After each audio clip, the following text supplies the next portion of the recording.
各位觀眾，歡迎收睇 Bang Live Channel。特別新聞報導，大埔宏福苑發生一宗5級大火，8座樓現正焚燒中。初步顯示有13個人死亡，20多人受傷，包括1名消防員。我相信知道呢個大火嘅原因係同大型裝修有關，不過是誰是非就唔可以再提及嘅。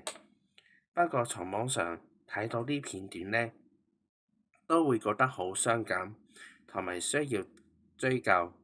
除咗天價維修之外，仲有工程人員嘅人為原因引致到呢一場嘅大火。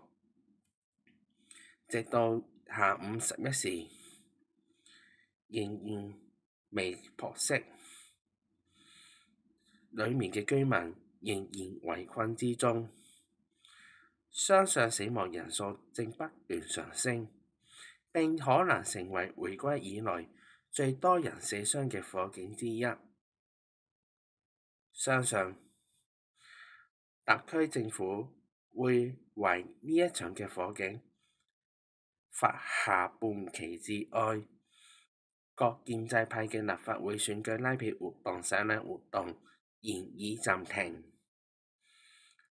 相信條片有可能導致不安，敬請留意。從觀眾所睇到，有個搭棚工人喺度食煙，條片未確實，亦都可能導致火警之一。條片流傳，未經確實。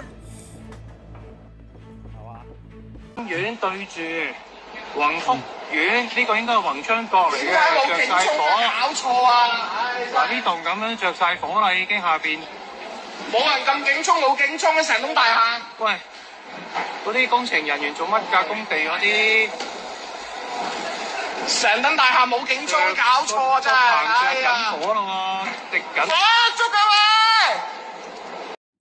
呢一場火令大埔居民深受震撼，個個都瞓唔到覺。可惜嘅係，有人仲圍困之中。入夜之後，火仲係燒得非常猛烈，仲係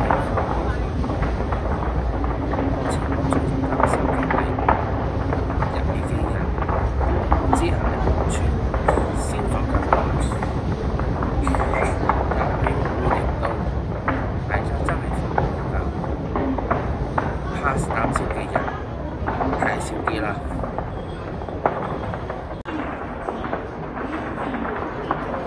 之後，火勢仲係好大，大火咧真係令人真係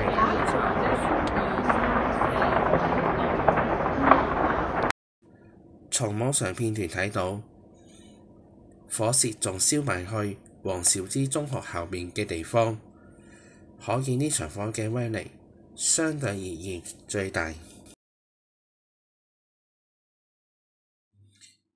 迫使深圳消防廳要出動消防車嚟香港裏面度支援，就好似香港派解放軍咁，愛嚟支援。